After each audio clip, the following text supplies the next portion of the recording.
Good morning everyone ครับ Yes, good morning and สวัสดี from Thailand ครับ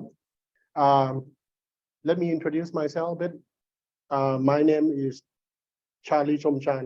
I am your MC today. And first of all, I would like to welcome to you all to Indochina Malaysian Business Chambers for E-Forum 2022. This year is again, it would be the virtual format that we arranged. This time organized by Malaysian Thai Chamber of Commerce. We glad that you all can attend today. Today we also have the high level guests attended.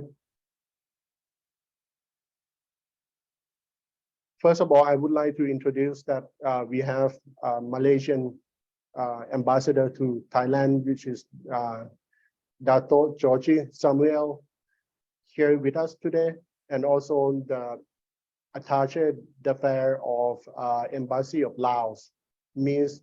Kwairan Nisa Alice, and representative from all matters from Bangkok would be Mr. Hafiz Sharif, matters from Bangkok, again, Assistant Trade Commissioner, Ms. Raisa Sain, matters from Philippines, Mr. Intan Salani, matters from Hong Kong, Mr. Yarin Sakari, and last would be matters from Myanmar, Mr. Chong Yun Chang.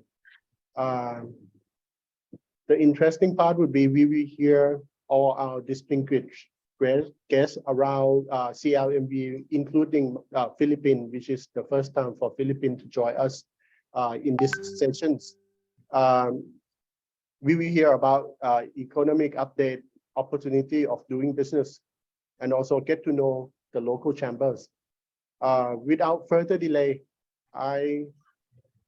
it's quite interesting agenda that we have today. May I invite Dr. Hui Kimbu, chairwoman of the Malaysian Thai Chamber of Commerce, as the host for opening remarks. Dr. Kim, please. Thank you, Charlie. Can everybody hear me well?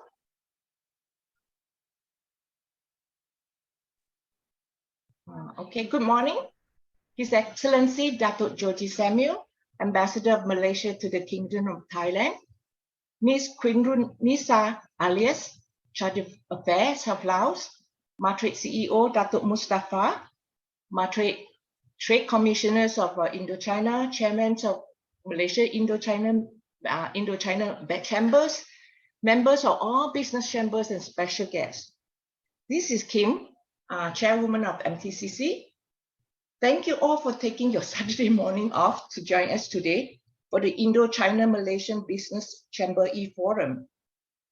We were going to have a physical meeting today, but due to some inconveniences of travel arrangement, we resort to this virtual meeting. I think we have more than 80 people signing up for this forum, so I hope they will keep coming. And then I hope this webinar gives you some outlook and insights of doing business in different countries. As you know, many of the ambassadors, trade counselors, board of directors of different chambers change every few years. I thought I'd briefly summarize a history of our meetings so we can see where we came from. I think back in 2011 or 2012, the Matrade Trade Commissioner here in Bangkok, Mr. Jai Shankar, he initiated this idea of networking of different chambers here in Indochina, or so-called the CLMTV. So we started first trip to Myanmar to visit Malaysian Myanmar Business Chamber. At that time, the chairman was Amarat. I'm not sure if Amarat is here. Anyway, we have since going around to different countries to meet with our counterparts and their members. We take turns to host these meetings, so these have been like more than 10 years now. We continue our meeting virtually even when the COVID pandemic struck. This meeting served a very important objective. That is to provide opportunity for our members to network and to understand business environment of the Indochina countries because of our proximate distance. There are talks about possibly link up with all ASEAN chambers in the future. So for the first time here, we have added Malaysian Business Chamber of Philippines, and we have Mr. Hao, the president here. Thank you. And we also have started to link up with the Malaysian Business Chamber in Hong Kong, Macau. I think we have some participants from Hong Kong today. So since we are all on a volunteer basis, and it do take time to build up the network, but I see it getting better every year. And I thank you, chambers, all chambers, for sharing this network opportunity. We do have a packed program today. So without further ado, let me pass the microphone to Dr. Charlie. And thanks again for joining us today. Thank you, Dr. Kim. Without further ado as well, we need a quick photo sessions. Before we start the photo sessions, I would like to inform you that due to the Personal Data Protection Act of the Kingdom of Thailand, we need to ask for your consensus in order to open the camera to take the photo. If anyone would like to just opt out, just turn off the camera. So I would like to ask all, including the audience and speakers, please open the camera so we can take the pictures. And with your big smile. All right, our admin, are you ready? Can you count, please? Okay, so I will wait a little.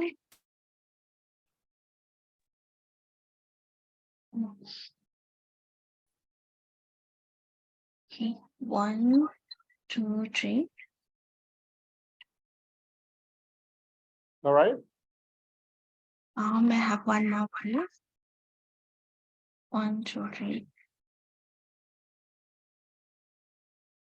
Okay, thank you, everyone. Okay, thank you, Kap. All right, then. So let's do the business. So let's go to the sessions. Here we are. I believe that you all speaker, you are ready to speak, right? I believe so, and we are all excited just to hear from our speaker anyway. Let's start with Cambodia. Are you? Yeah, good morning, everyone. Yes. Can you hear my voice? Just checking the voice. Yes, Kun Ogna Tan Okay. Kim Mang. Please, the Okay. president of the Malaysian Business Chamber of Cambodia, please. Good morning, Excellency. Good morning, everyone, ladies and gentlemen, all the chamber head of the Indochina Malaysian Business Chamber, and also want to express special welcome to Mr. Han of the Philippines. So I think this is the first time that we have Mr. Hao joining us in this forum. And first of all, I need to apologize because I done my update of Windows yesterday night, and when I opened this morning, the laptop is all headlock. So I think the update didn't go through well. So I lost my virtual, all we call the background, everything. I need to conduct now through my mobile phone. First of all, sorry for this inconvenience. So without further ado, I would like to present from the Cambodia side. So can the organizer please kindly share my slide on screen?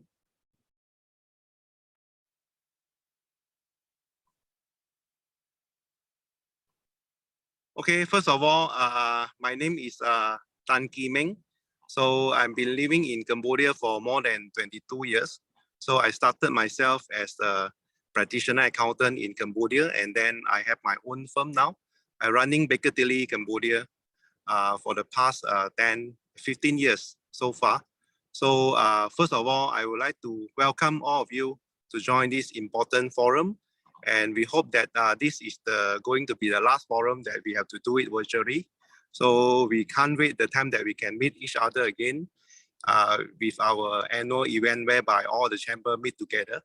So without further ado, I would like to start with my presentation. Please go on the next. So Cambodia, in the theme of the country is Kingdom of Wonder. So I put this slide is Kingdom of Opportunity because Cambodia have experienced rapid growth. It achieved the highest growth rate, one of the fastest growing in the world, with average of 7% over the last 2 decades. I would say that the last 10 years will be more precise.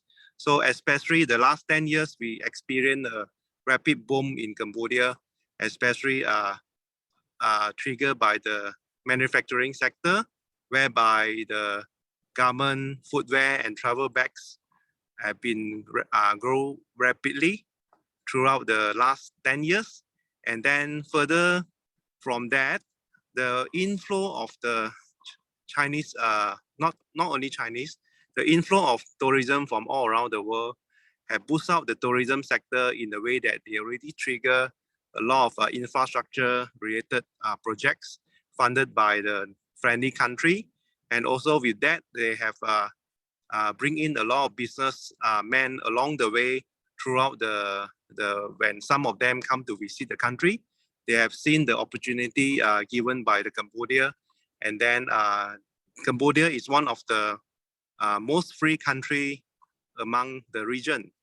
Give you example, in Cambodia, if you set up your own company, you do not need to have any local partner.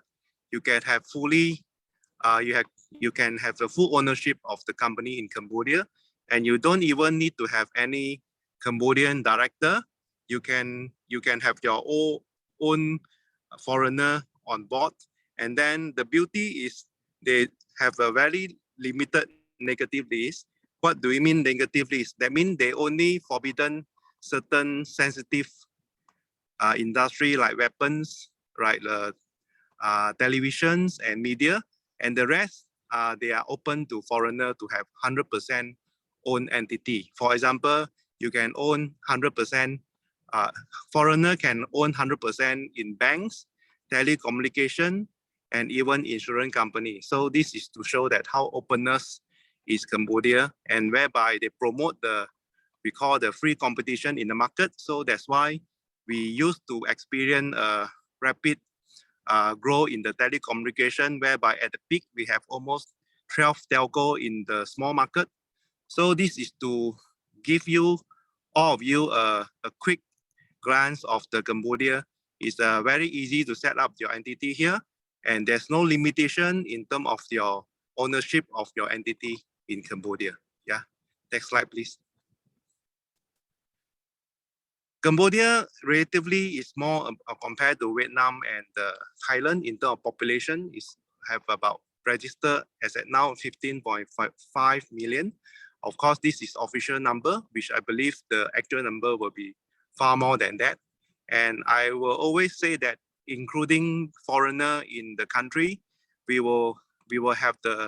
can safely say the Cambodia have about population that always residing in Cambodia about 20 million. So basically the GDP and then all these things have been growing very steadily. And the good thing about Cambodia in these 2 years, especially in the year of we call the Ukraine crisis, and also the uncertainty in the fuel price, and resulted all the currency depreciated against US dollar. In Cambodia, we have the advantage these 2 years, whereby because the country is a dollarized country, so all the currency in Cambodia, we can safely say about 90% are in US dollar. So we buy things, we sell things in US dollar. So we have very less. We call the risk in terms of in fact, there's no risk at the moment for us, because basically we still experience some rising of cost of fuel because of international market. But overall, all the businessmen here, we have a very safe protection against this currency crisis. So whereby people still pay us for the export that we sell out in US dollar, right? Next. So in terms of trade, so basically is the trade itself is due to the negative impact of the COVID-19, Cambodia total export have the negative we call growth in the year 2020. But just to let you guys know, Cambodia is one of the country with less we call the less interruption in terms of COVID-19. Throughout the 2.5 years, the real lockdown, I mean is totally you have to stay at home The real lockdown is only 3 weeks throughout the whole 2.5 years. So you can imagine, of course, on and off, there are some factory have infection, then they shut down the factory. But overall, Cambodia have never really stopped in production throughout the 2.5 years. So that's why by the 2021, when the activity resumed, when most of the people already vaccinated, so Cambodia exports have been rising up very fast as compared to neighboring country. At one time is because of the Vietnam still have some production issue. A lot of order have been shifted to Cambodia during the second half of 2021, and it's still happening since the beginning of 2022. So in 2021, bilateral trade between Cambodia and Malaysia worth 500 million. In fact, it's up compared to the old years, and this is what we always mention. The trade between the Cambodia and Malaysia have rise up during the COVID. So according to the custom data, for Cambodian export to Malaysia is 100 million with 2.2% increase as compared to 2020. Right, next.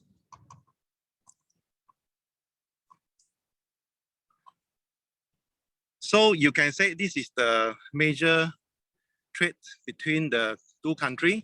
So this one you guys can take a look so that you can have the feeling what are the goods and products that commonly traded between the two countries, right? Right, next.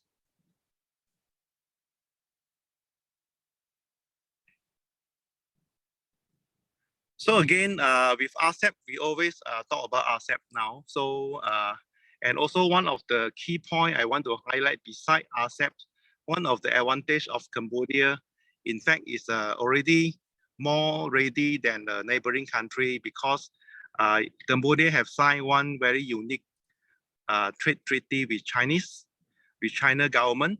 So that is already started right now. So beside the RCEPs, in fact, most of the goods between Cambodia and the trade between the Cambodia and China already can enjoy the Cambodia and China trade treaty. So this is one of the things that in fact, most of the investor is looking at Cambodia now for Cambodia, not only for the Cambodia market itself, but to leverage on the regional growth, whereby Cambodia can be one of the very good platform to be leveraged on this RCEP framework, as well as using the Cambodia and China trade treaty as a accelerator to boost up this trade, whereby you can imagine if some of the investor can move some of the upstream or downstream of the production into Cambodia, and with the treaty between free trade treaty between Cambodia and China, then that product can access very easily tax-free to China. So the largest market in RCEPs. So this is one of the key advantage of Cambodia, whereby it enjoy a very good relationship with the Chinese. So there's Chinese government, so that the China government have given them one of the privilege that they already executed this treaty. And I will say this is the booster of the RCEPs for Cambodia, right? Next. So this is to give you the feeling of the Cambodia international trade by country. So overall, of course, you can see the USA is still the major buyer of Cambodia product because of the most of the garment, travel bags, and also shoe hats. They're all going to the US, and of course, is the other market, Japan's. Then followed by China, UK, and then the Canada and also Korea, right? Next. This is the page that in fact related to the next one. So can you go to the next page? Okay, so this is the foreign direct investment by country or region. So this is the data we got from the official data. So you can see that Malaysia is ranked about number 8 in the list, but in fact, in reality, based on our understanding, Malaysia, in fact, we still have a lot of the investment that didn't go into this statistic. So as per the last discussion between the CDC, which is Cambodia Investment Board, with us and also the Malaysian Embassy, in fact, Malaysia can be safely ranked as the top 3 investor in Cambodia. So for Malaysia, we have an advantage of compared to other countries because Cambodian have viewed Malaysian as one of the most friendly investor among other countries. And one of the reason is because Malaysian investment and also Malaysian businesses have been come into the Cambodia 3 decades ago, about 30 years ago. So we have in fact, Malaysia used to be number 1 investor in the country for the 10 years when we started to come in. So we enjoyed that until we overtaken by China and Korea. But still, we still have a lot of important investment in the country, very strategic and important. Just give you example, our chamber, we have 7 Malaysian-owned commercial bank. So we are one of the big boy in banking and financial institution in terms of when you rank ourselves among other countries. So beside that, we also have the Malaysian-owned insurance company, and the largest telco so far, Smart, which is owned by Axiata, is also owned by Malaysian. Then, of course, we also need to mention about the Naga Resort. Naga Resort is one of the important. Naga Resort is one of we call the single largest investor so far with the Naga 3 project. So that's why we say so, because when we group every investment that I mentioned just now with some of the investment that just newly approved, we are quite safely to be ranked among the top 3 investor in the country. Yeah. Okay, please next. So this is to give you some of the feeling of what are the sector that, of course, I will always say that agriculture is still one of the area that we mostly talk about. And agriculture, why is still very important in terms of the eye of investor, because in Cambodia, we still have a very good lands for cultivate the agricultural products. But the thing is, now we do not have much value added change and also production capacity for agri-based production. So that's why opportunity have been always being focused into how to bring in the production capacity to turn all the agriculture products from raw material to the finished good. Because at the moment, most of the important agriculture crop like paddy, like the rubber, like the cassava, is all exported in raw form to the neighboring country, which is Vietnam and Thailand. So this is the area whereby most of the investors also already see this opportunity, already have a lot of discussion in talking about this agricultural processings. The next one, of course, mining and quarry. And why I say mining and quarry, because with the development of infrastructure, road, and also highway, so the mining industry already starting to see some opportunity whereby in the old days, whereby there's no road access to certain part of the region, but now with the highway, with the road and bridges, so now mining become feasible in terms of some few types of the mining we call the materials.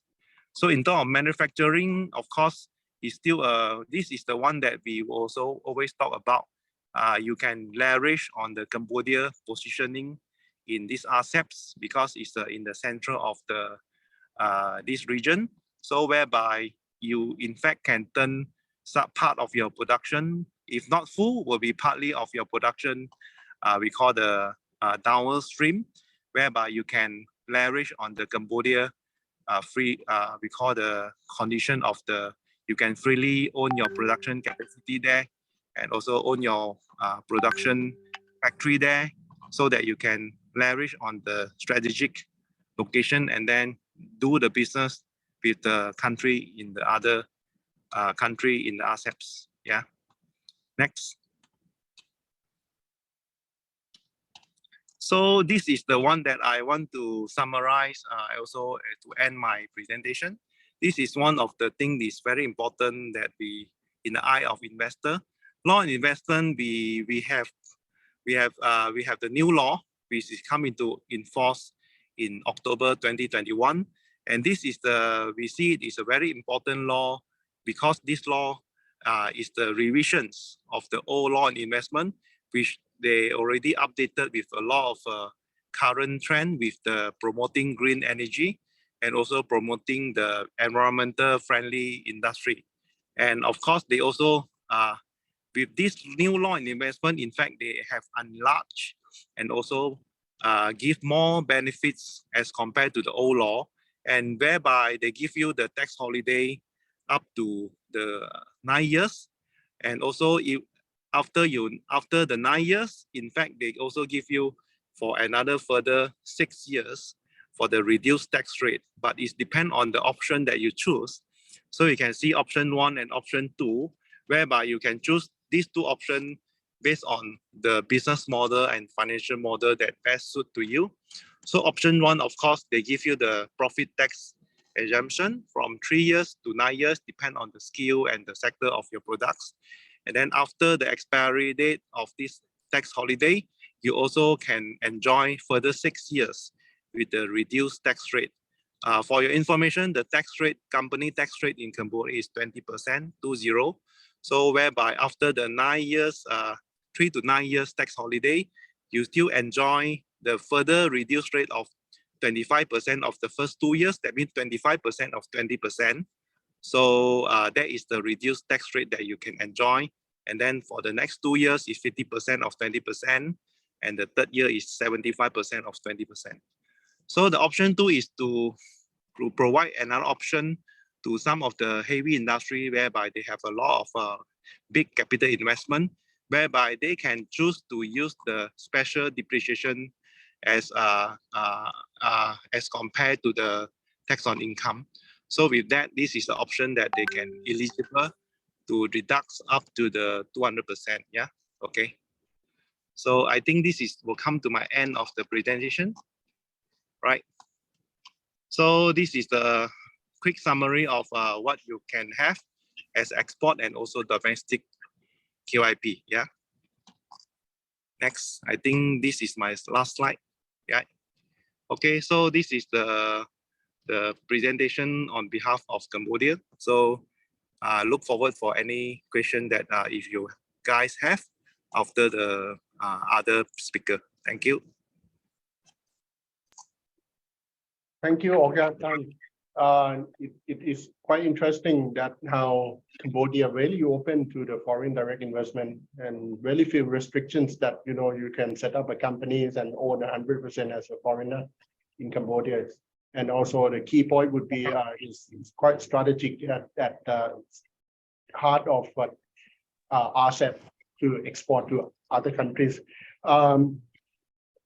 By the way, I just would like to remind all the speakers once again that you all have 15 minutes for the presentation. Please do clock yourself. And for the audience, in case that you have any questions to the speaker, please drop in the chat box, type in your questions, and then I'll try to collect all the questions to be answered at the end at the Q&A. So let's go for the next presentations. It will be from Mr. Hao Han Hui, the president of the Malaysian Chamber of Commerce and Industry, Philippines. Please, Mr. Hao. Very good morning to everyone for joining in today's event, which is hosted by Malaysia Thai Chamber. I'm Hans Hao. I'm a Malaysian. I'm the current president for Malaysia Chamber of Commerce and Industry in Philippines.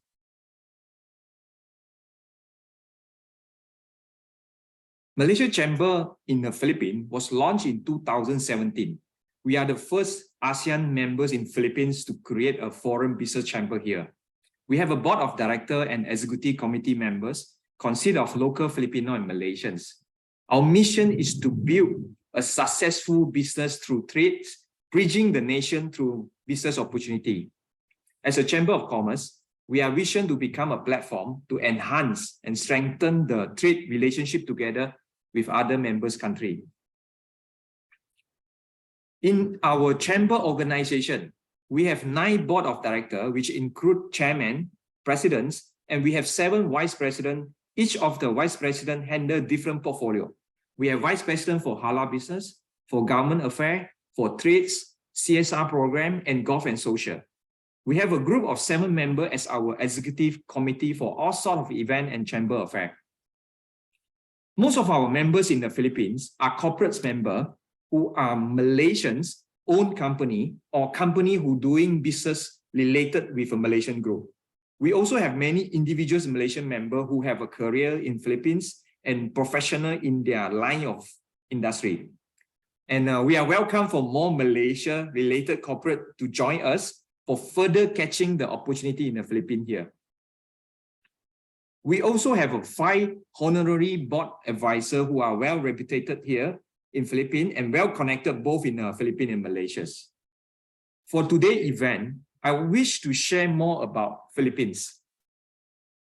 Philippines is a country covering about 300,000 square kilometer area, which is similar to Malaysia land size, which Malaysia, we have about 330,000 square kilometer size.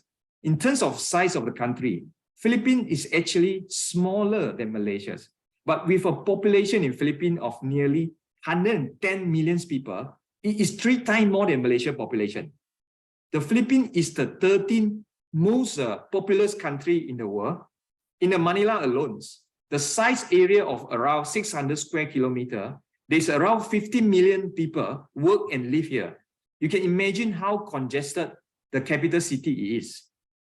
And Philippine GDP per capita is around about $3,500, which is far below Malaysia GDP per capita by around 11,000 plus.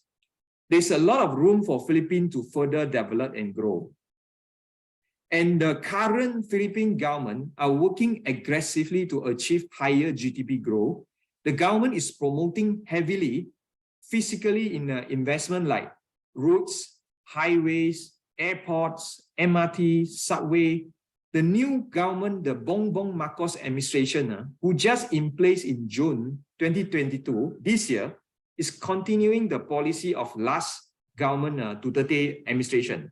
Big ticket infrastructure projects were continuing, like they are worthwhile investment intended to increase the economic capacity. And there are many opportunities investors can explore into by investing into the infrastructure project related trade and support in the Philippines. From the chart, you can see Philippines have strong growth prior to the pandemic happened early 2020. It was badly hit by the pandemic like most of the country, but you can see the speed of country recovery is fast. It went into the positive growth in 2021 second quarter, and in the latest World Economic Outlook, the IMF keep the GDP growth forecast for Philippines unchanged at 6.5% this year and 5% in next year. However, the Philippine government targeted the GDP growth for this year is 7.5% and 6 to 8% every year between 2023 next year until 2023. You can see from the chart up to quarter 2 of 2022, this year, the GDP growth show Philippines is on a steady path to a strong rebound. And from the latest update that we have, Philippine economy is doing very well in the third quarter of this year. The GDP grew by 7.6% during the quarter 3, faster than the upward trend in the second quarter. This is a very good sign, especially after the new administration under the President Marcos in place since June this year. It shows the investor confidence level to the country and stability of the current government administrative. We see the Philippine economy is on track to hit the target, as last quarter of the year is always a traditional high growth month for Philippines. There's coming Christmas, a New Year season. The overseas Filipino workers, a strong remittance is pushing the consumer spending throughout till end of the year. You can see the expansion from the industrial growth is high service growth from the last quarter. And the current Philippine economic performance largely benefited from the further easing of mobility, including the resumption of the face-to-face classes now, which boosted the consumption among the country. And the relaxing of the border restriction and more simplified travel protocol also support the growth of local tourism and other sectors severely affected by the pandemic. And it lead to the economic to recovery and further expand. We can see from Philippine tax revenue from here, it increased 18% by year-to-date August in benefit from this robust economic activity. And you can see from the latest report, the decline in the unemployment rates in September from 8% down to 5%. It is the lowest since the January 2020. It translating to a decrease of 1.8 million unemployed individuals. It's clear that Philippines is on the road to fully recovery from the economic scaring brought by the COVID-19 pandemic. For all this, we can say that the Philippine high economic activity and rising investor confidence point to a rapid recovery and robust growth of the country. For the Philippine key challenges, is still like we see the inflation is still the #1 risk in the Philippine growth outlook.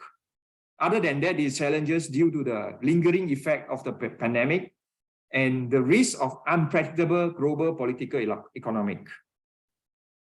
The challenge due to high inflation is getting serious, which inflation increased to more than 5%, and it will take away the corporate profit margin and discouraging the consumer and business sentiment for spending and investment.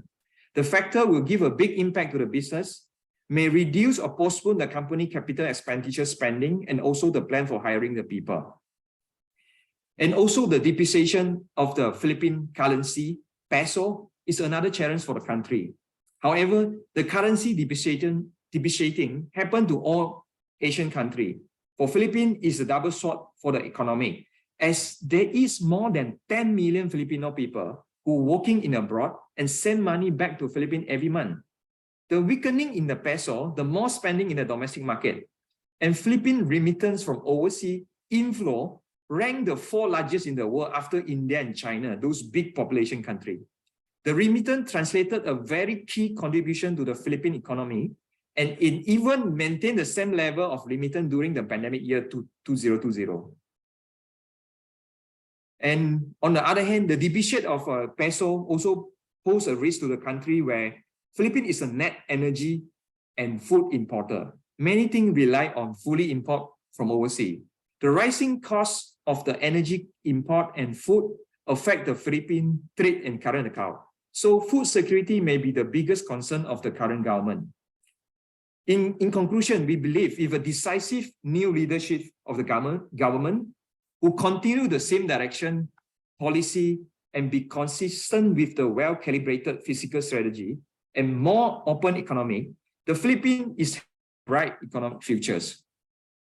And the Philippines government have a very clear goal to serve the blueprint to stir the economy, to grow the GDP between 6.5 to 8% for the next 5 years, to reduce the poverty by 10% by 2028, bring down the national debt to GDP less than 60% debt by 2025, to reduce the fiscal deficit to 3% of GDP by 2028.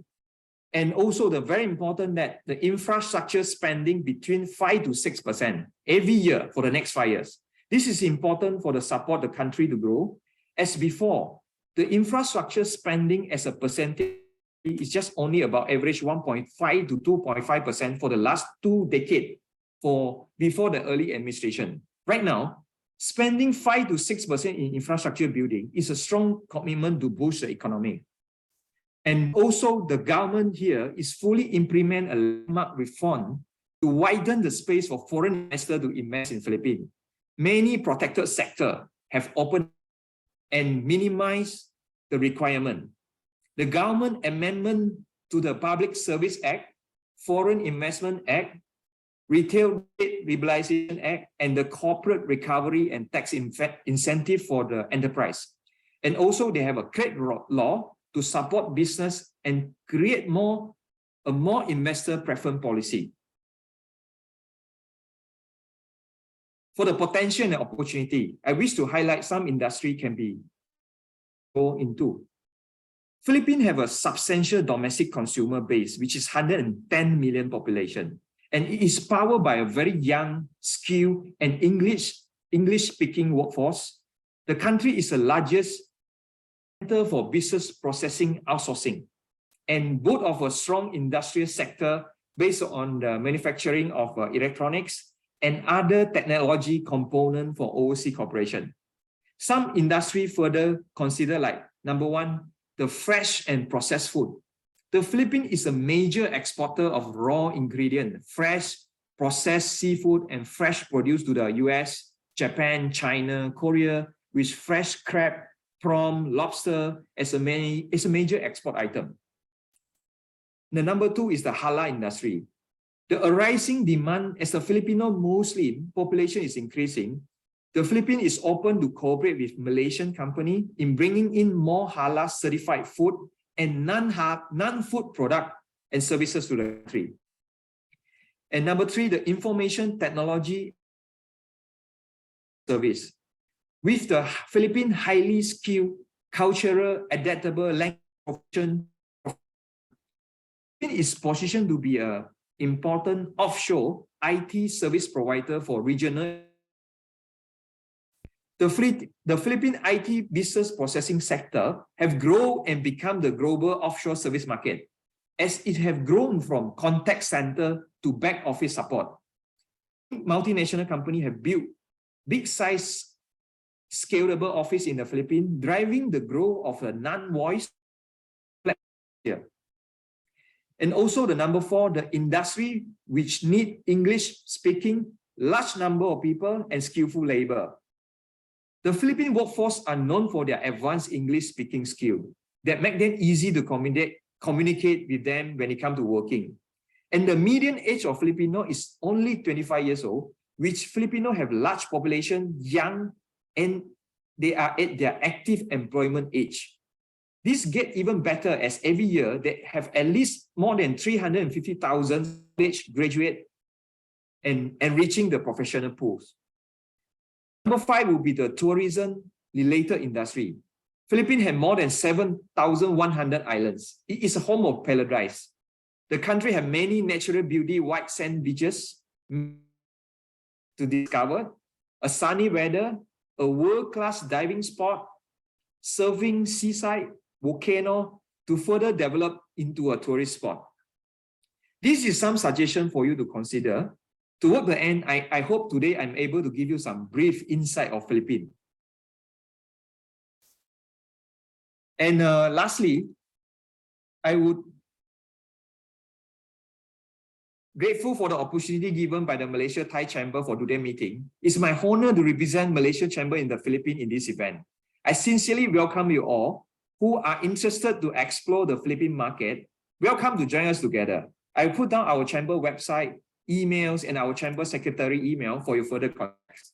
Thank you very much. Thank you, Mr. Hao.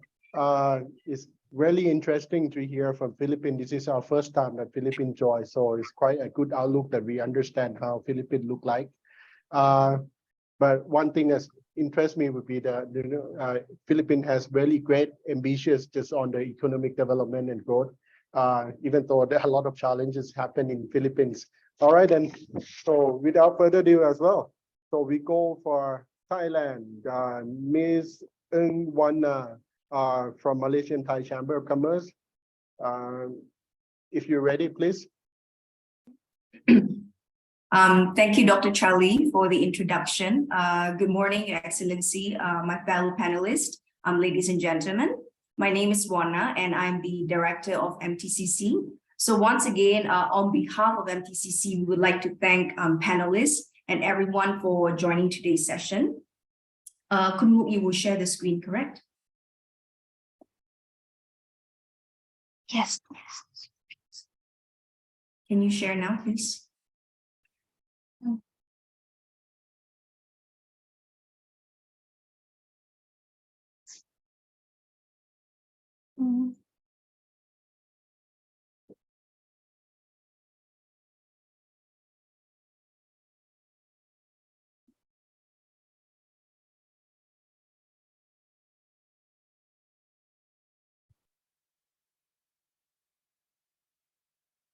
Yeah. Yeah, let's go to next slide. Next slide, please. Yeah, so sorry about this. So I would like to firstly give a brief introduction on MTCC. So MTCC, we are established back in 2002 with 20 members under the request of the then meeting minister, Tan Sri Rafida Aziz, and also with inauguration formalized on 6th of July by the former Prime Minister of Malaysia, Tun Dr. Mahathir. And an administration office has also been set up within the Matrade Bangkok office in 2015. MTCC is also a member of the Board of Trade and Joint Foreign Chamber of Commerce. Next slide. On yearly membership, we have a steady increase of new members between 2021 and 2022. So as of date, we have a total of 201 members, made up of both ordinary and associate members. Next slide, please. Next slide. In terms of corporate members, we categorize them according to industries, i.e. on manufacturing, trading and distributors, transportation and logistic, banking, services, construction, and also property. Next slide.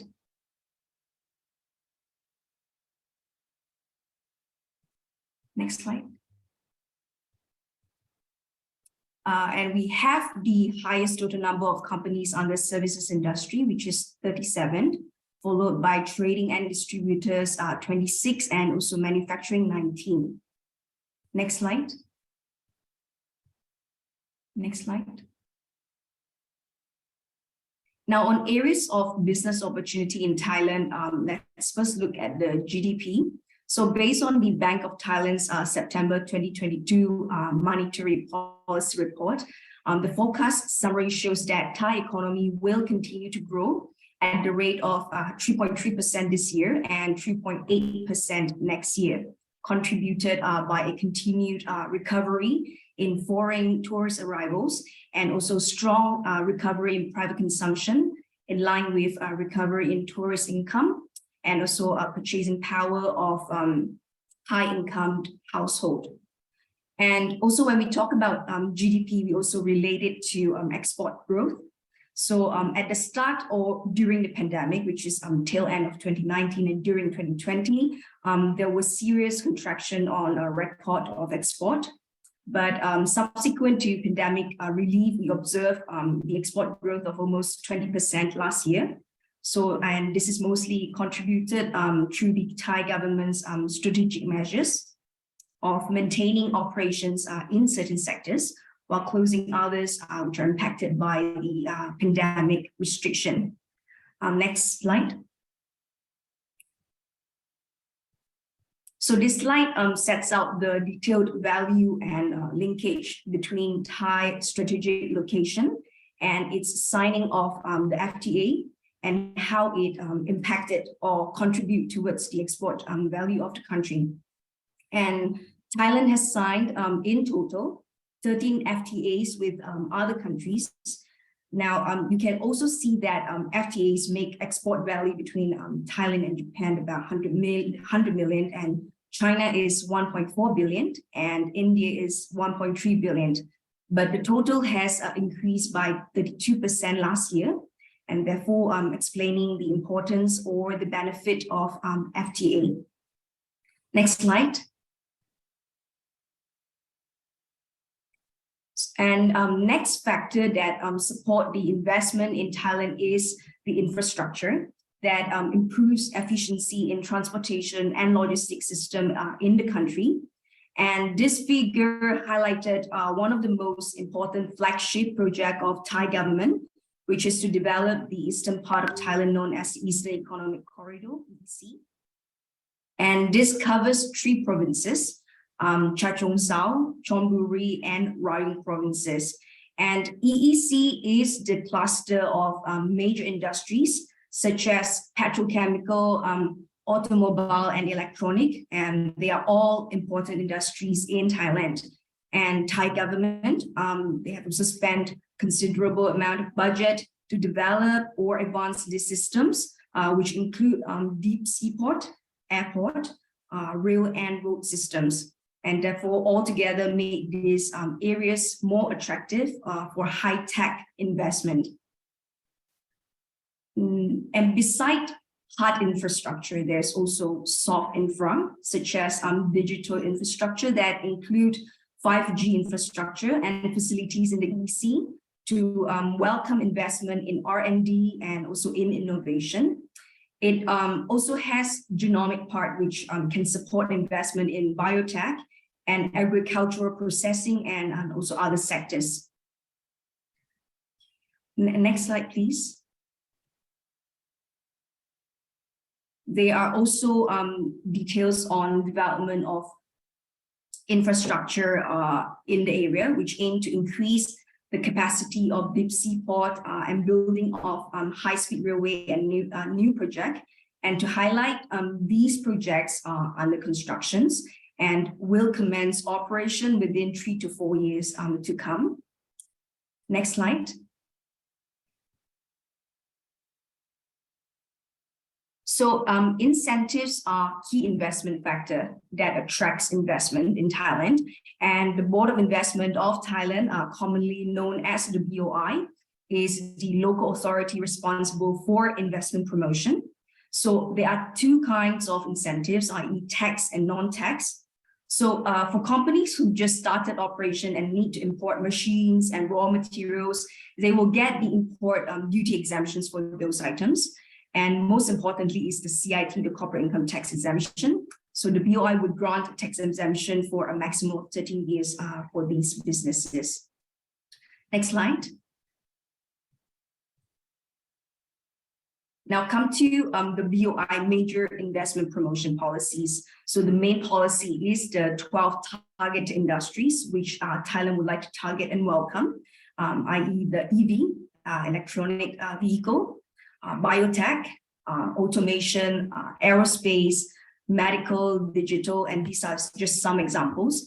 And also the policy to develop supply chain, encourage R&D investment, and develop skilled labor in Thailand.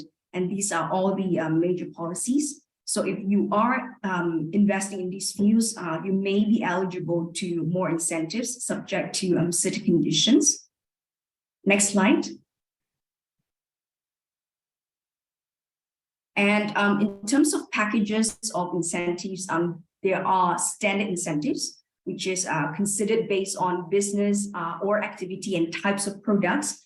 But if you are investing in core technology, digital nanotech, these are the most welcome business in Thailand. Therefore, there will be a 10 years CIT exemption on these businesses.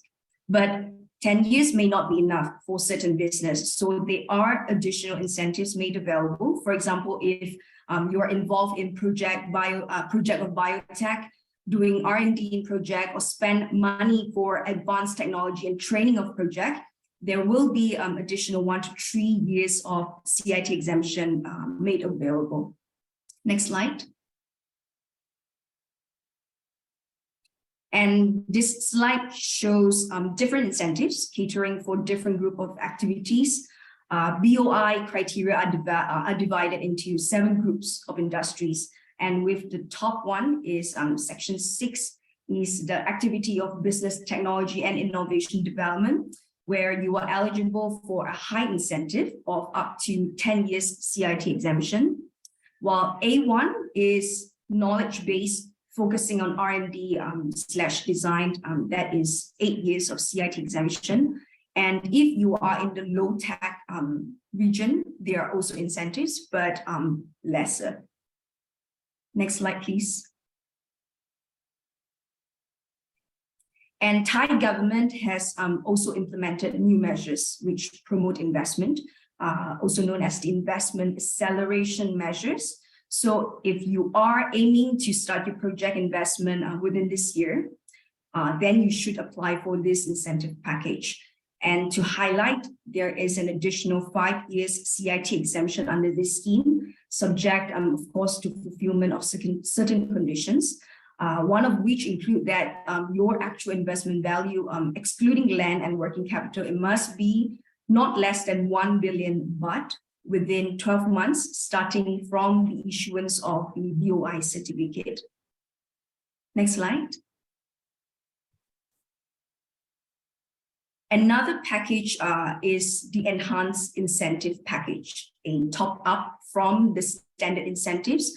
As mentioned, if you are doing R&D or spending on training and development of a local supplier or product design, then you would be eligible for a top up of up to 11 years, depending on investment and spending. Next slide, please. There is also another scheme known as for productivity enhancement. So this package is for those who do not want to invest in the whole project, but only want to invest in some part of the production of services. Then you are eligible too, but you have to invest in automation or machinery upgrade, or invest in digital tech or R&D or some production process that want to transform to Industry 4.0. And these are limited to 3 years of CIT exemption. Next slide. So this is similar, but it aims to promote sustainability and decarbonization objective. And if you are investing in some machines for energy consumption reduction, the use of renewable energy, promoting reduction of environmental impact, greenhouse gas emission, then you can apply for CIT, 3 years CIT exemption as well. Next slide. Now, in terms of the area of possible regional collaboration between the countries towards building a stronger post-pandemic recovery. Now, as we all know, the pandemic has caused prolonged socio-economic disruptions throughout ASEAN. And aside from the vaccine rollouts and staging measures, of course, collective efforts from ASEAN countries are certainly one of the key factors in restoring the region's growth to pre-pandemic levels. And to accomplish this, I think the region should prioritize in several key actions in supporting sustainable and resilient growth. And next slide. So one of which is to expand connectivity and digital transformation. And as most of you may have observed, ASEAN was quick to address how disruptions to supply chains and connectivity would destabilize economy recovery in ASEAN. So one of the example is the Hanoi Plan of Action on strengthening ASEAN economic cooperation and supply chain connectivity. This was a collective response to collaborate on the flow of essential goods, including food, medicines, and medical supplies, while also enhancing the resilience of its regional supply chain. And also, the region has undergone an unprecedented level of digital transformation with significant increase on digital footprint, and also possibly permanent use of digital tools beyond the pandemic. So to support this trend with the existing policy and regulations, we see more regional policy efforts, such as the ASEAN Framework for Cross-Border Payment as provided here. This is a plan to promote smart manufacturing and guidelines for 5G ecosystem. So to complement these ASEAN's effort, I think the regional countries may bring together people to pursue solutions on data policy, digital skills, e-payment, and cyber security. Next slide. And for Thailand, as part of Thailand's effort, we have seen also the recently enforced Personal Data Protection Act, which became effective on 1st of June this year. Now, this represents Thailand's first comprehensive regulatory framework for protection of personal information, and it will certainly, to a great extent, build trust among businesses and foreign investment in Thailand, as they will be more comfortable to transact through online transactions. And also, as mentioned, for Thailand, digital industry is a sector which receives high incentives from the BOI. We promote both digital infrastructure and an ecosystem and software development and many other digital activities. So such a shift to digital and coupled with adequate investment in digital infrastructure quality and skills, this will certainly enable entrepreneurship to thrive as well. Now come to this slide, sorry to flip earlier. Now come to this slide from a sustainable, from the perspective of sustainability. One of the ways to cushion the economic impact of the pandemic is through incentivize environmentally friendly investment. And sustainability is also listed as one of the 5 key strategies by ASEAN for the community's recovery efforts. Some existing initiatives include ASEAN Green Social and Sustainability Bond Standards and the ASEAN Catalytic Green Finance Facility. The community also created these SDG, the Sustainable Development Goals indicators. And for Thailand government has announced this biocircular green economy concept. Next slide, move. Now BCG, next slide, move. Now BCG economy concept is a national agenda and it pushed forward decarbonization concept, as I mentioned, and BCG would be one of these efforts.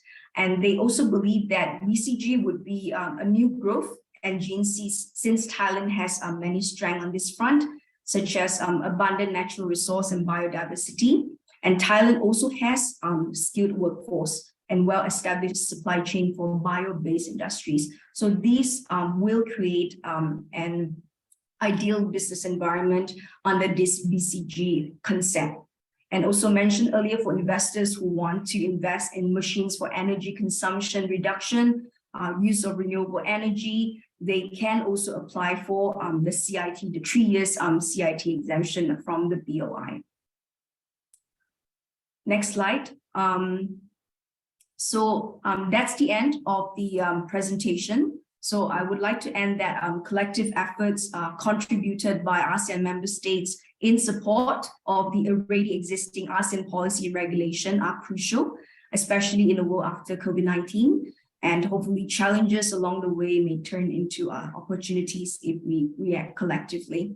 With that, thank you for your kind attention. I will stop sharing from here. Thank you. Thank you, Khun Wonna. I think you already see Thailand very welcome on the FDI, and as you can see from the readiness of the support infrastructure, especially on the EEC and also available incentive from the BOI.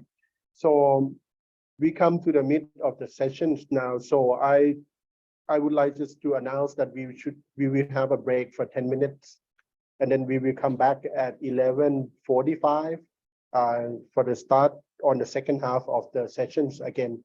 So let's have a break and thank you.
Yes, I hope you all returned from the break.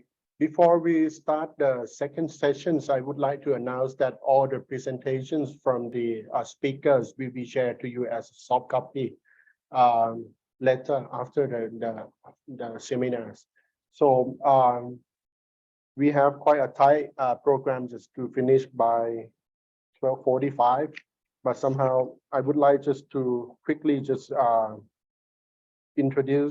invite Mr. T. Chia Seng, the president of the Malaysian Business Chamber of Laos, to deliver the presentations. Mr. Seng, are you ready? Yes, I'm ready. All right, then, please. Yeah. Okay, so good morning.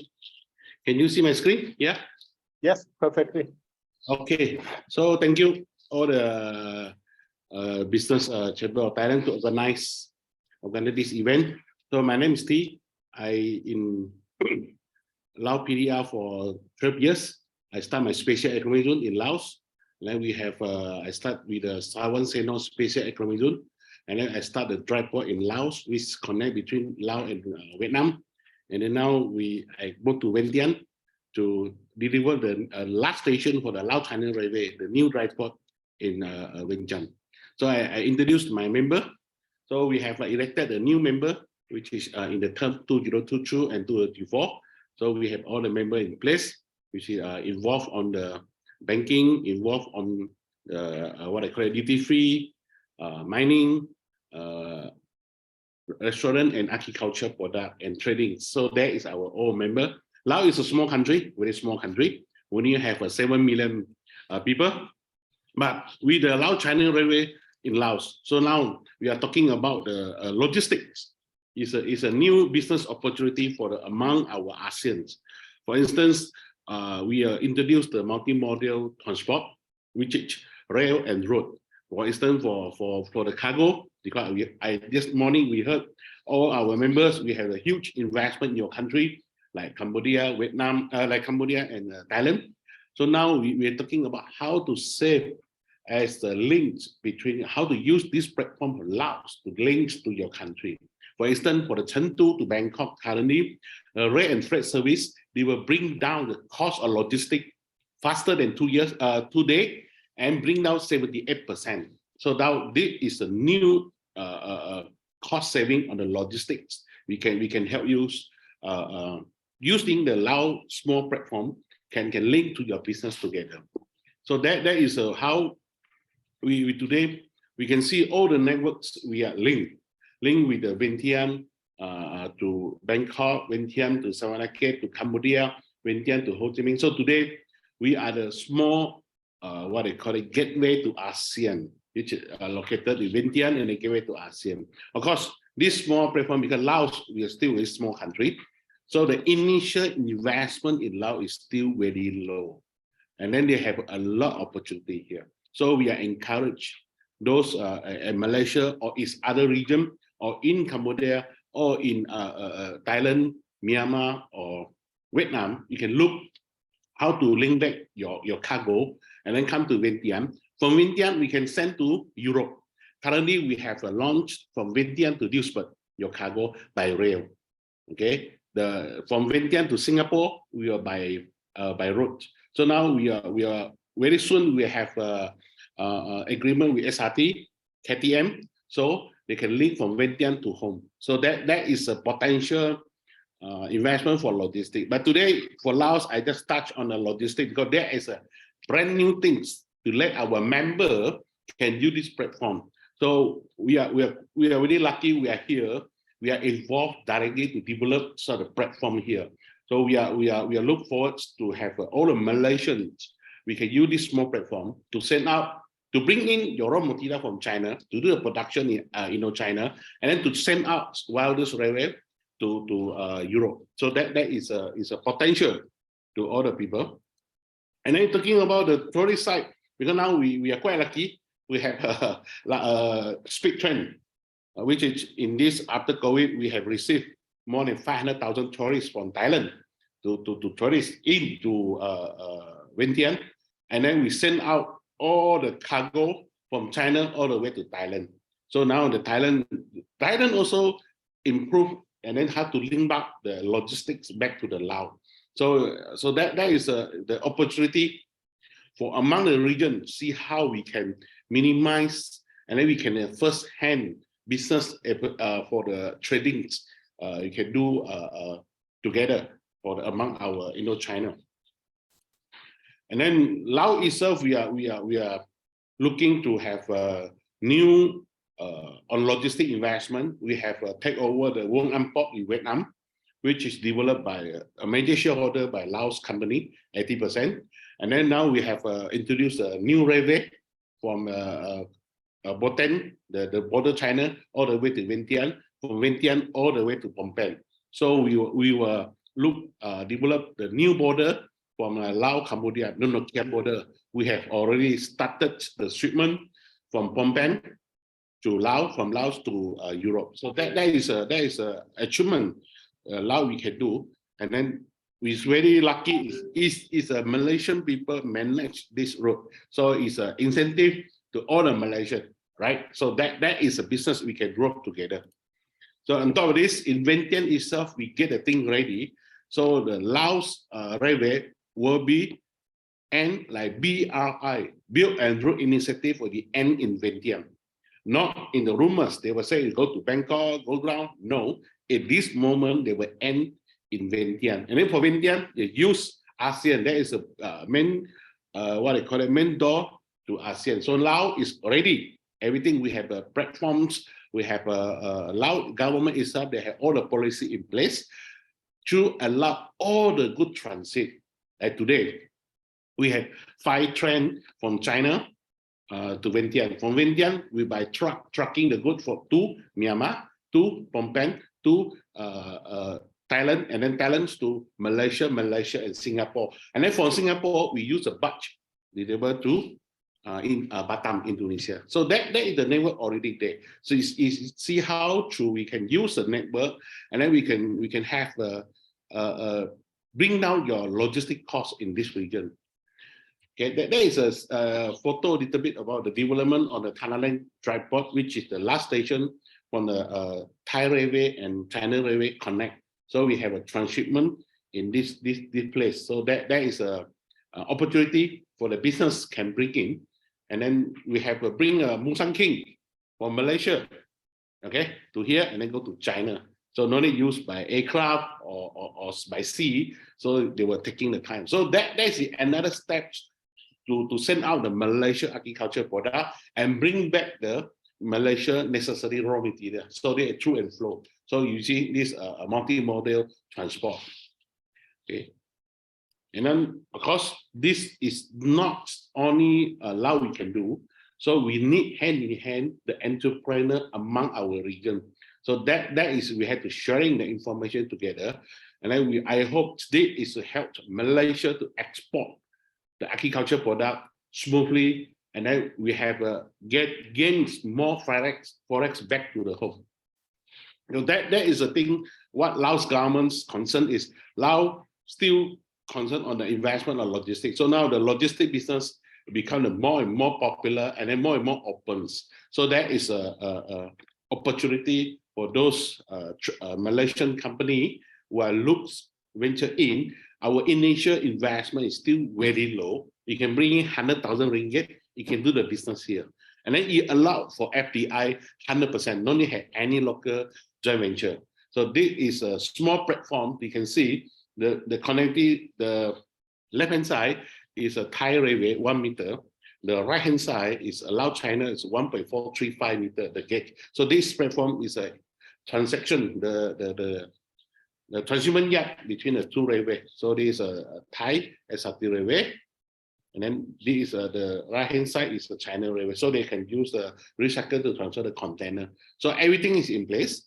So everything survey is there. So it's how to explore to let our investment Malaysia can use the platform to do your business in Myanmar, in Thailand, in Cambodia, or in Vietnam as well. So of course, for us, we are looking forward to have a platform in Laos. We need the halal. So we're talking about the halal transport, halal trend, halal container. So that is another add value to our cargo. So Laos is a small country. We are looking forward to export the quality products with halal certification. And then we have a good and governance to the more wider the market. And then Laos is the only country we can use produce a medicine without any FDA approval locally. We can use Europe approval, we can use US approval. That's why Laos is the first country can produce the COVID-19 medicine, monofia, everything in Laos since the beginning of the COVID. So that is a lot of incentive Laos we can do so. So of course, electronic cluster also one of the encouraged because with the raw material we bring in from China and then we do assembly here and then send out to Thailand for distribution. So that is another activity we can look forward on it. And then Laos, of course, Laos have developed a lot of special zone. Currently, we have 13 special zone. The special zone means you can have investment in the special zone. You have separate incentive like BOI in Thailand or in Cambodia with PPS CJ. So that is a different treatment. So it's more convenient for the investor. And then we also export a lot of the electric. We export, we plant. We have become the battery from Asia. Currently, we export 100 megawatt to Singapore through Thailand, our electricity. So there is a lot of things we can do it. Because now, currently, we are facing the big problem on the inflation. I think we are highest in ASEAN. We last month, we achieved 36.3%. So it's quite suffering for local people. And then we very hard to get the foreign currency, local currency, sorry, we really had to keep. That's why we have problems to buy the petrol. So we are shorted of petrol because of shortage of the foreign currency. So currently, like us, as a Lao foreigner sitting in Laos, we can keep our money in 5 currency. We can keep in USD, we can keep in Thai baht, Renminbi, Lao Kip, and Euro. So that is things. It's opportunities there. I mean, how we can adjust ourselves to suit to the market. But anyhow, Laos still a small platform, and then it's a small connector. Then the initial investment is very low. So we hope all our Malaysian friend or Indochina friend, we can look and see the opportunity for in Laos media. I think with this, I end my presentation, the information we're sharing. So welcome. You have a kind of tourists or we can research, and then we can see how we can work together. So with that, thank you very much. Thank you, Mr. Singh. What we can see from the presentations would be the connectivities is the key point. Seems like Laos would enhance the high-speed railways and utilize the high-speed rail strongly, especially in terms of logistic and development along the railway line. Quite interesting. Okay, let's move to Vietnam. May I invite Mr. Lim Cho Ki, the treasurer of the Malaysian Business Chamber of Vietnam. Please, Mr. Ki. Lim, sorry. Yeah. Thank you. Good morning. Yeah, it's just about reaching noon now. Good morning, Excellency, fellow panelists, and the audience in general. Yep. My name is Cho Ki. I'm a Malaysian based in Vietnam for the past 15 years. I hope you can see my slide here. Yeah. Okay, yeah. Right. Yeah, I've been in Vietnam 15 years and saw the development for the last decade or so. Sorry to interrupt, Mr. Lim. Yes. Can you swap your screen a bit? This is the speaker screen, and can you just go to presentation mode, please? Go to presentation mode. Now, hold on, yeah. Yeah, sorry for this.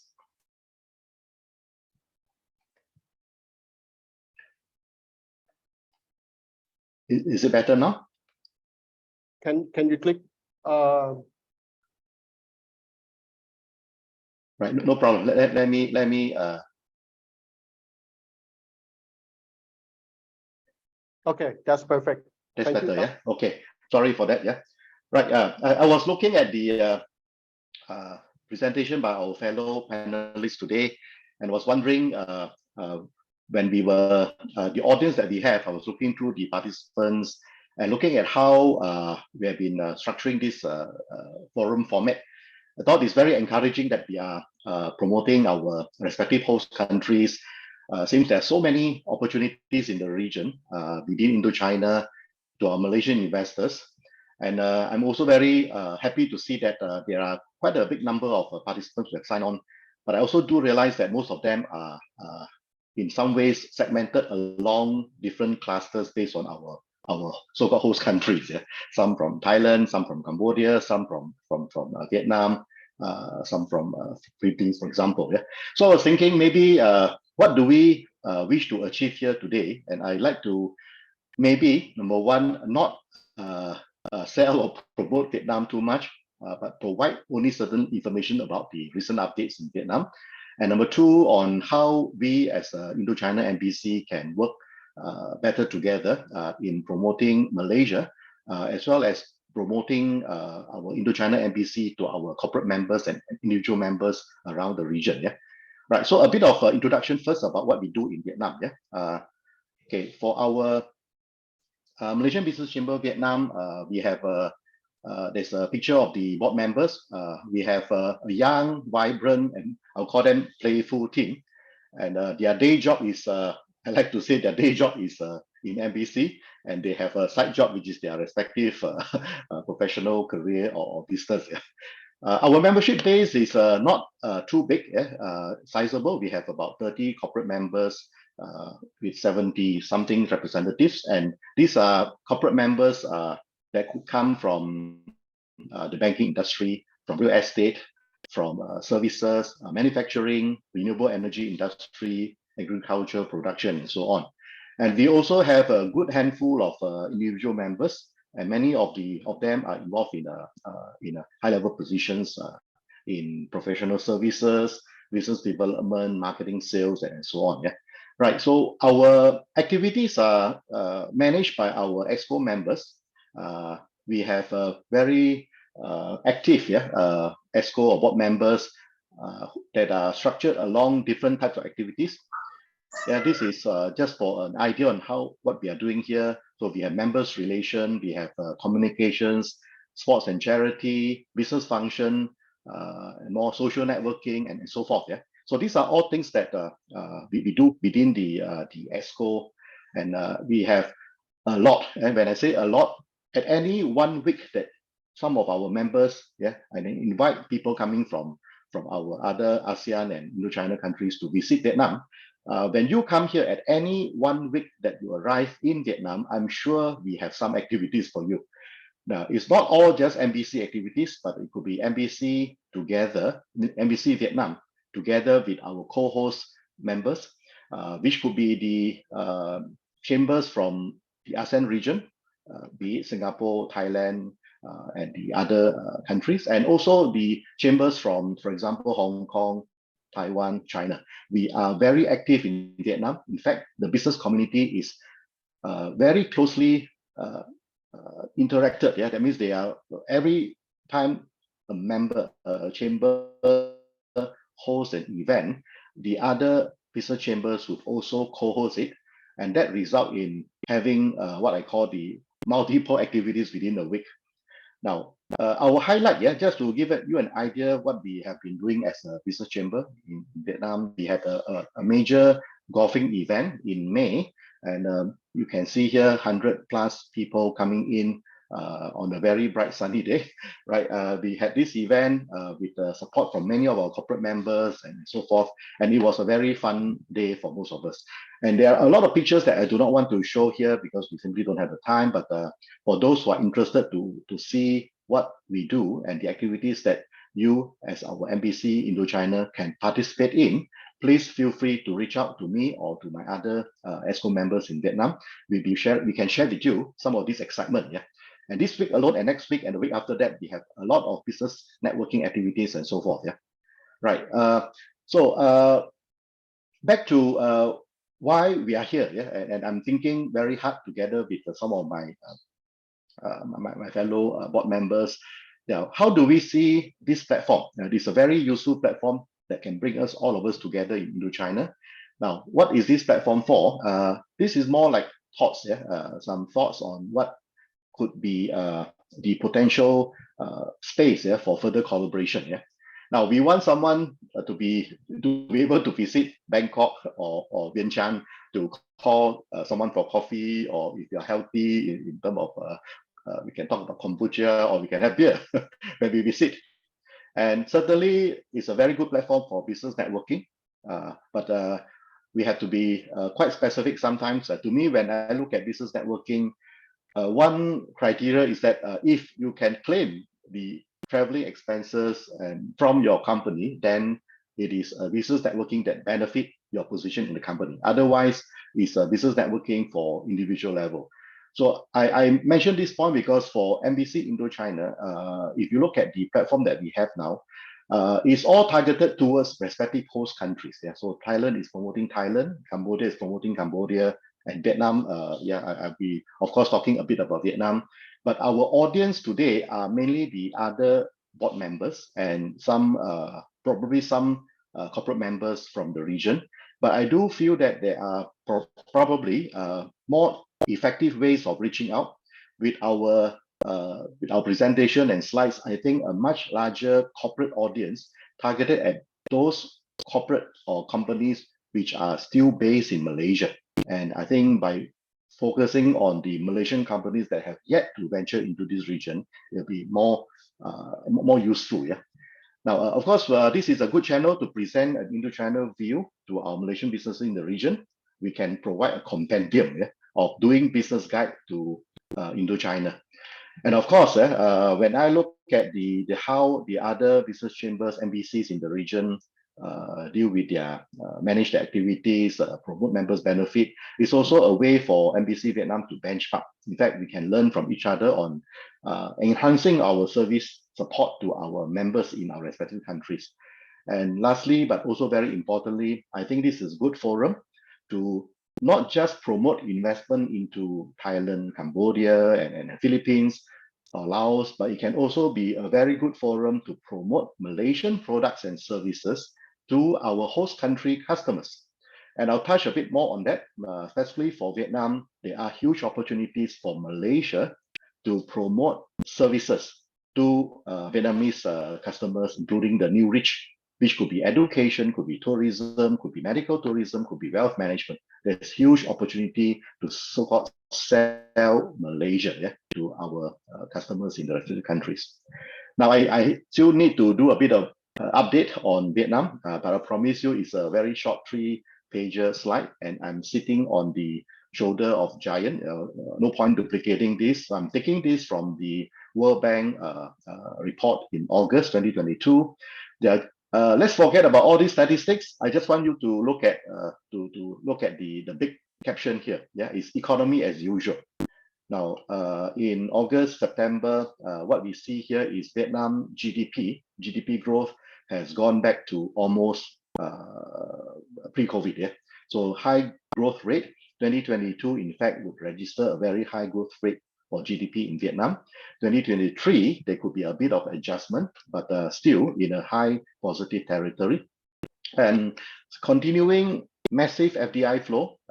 Vietnam is a large country and close to 100 million people, and the industrialization of Vietnam has reached a stage when you have a local Vietnamese company that are proposing to invest $4 billion in electric vehicle in the USA. So not many ASEAN countries have companies that could have that sort of capability. So Vietnam has gone to that level where they can invest overseas in a significant way.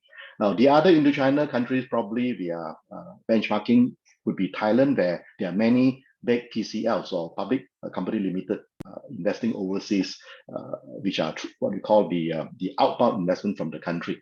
Now, inbound is big, and at the same time, the type of inbound that is coming in mainly in energy, infrastructure, real estate, and also of course, the manufacturing sector. Now, we are all aware that Vietnam has been touted as the second factory to the world. Of course, there are many other second options other than China, but Vietnam increasingly has become more and more important for many of the manufacturers that are investing into the country. So the size of investment FDI into Vietnam is significant. Yeah, it's very, very significant. Now, next is the excitement on the ground in Vietnam. If you come here, you see that the airports are full, the roads are chock-a-block, traffic jam everywhere again. So local economy is almost back to pre-COVID level. I show you here the labor market. The unemployment has reduced, declined back to the pre-COVID level.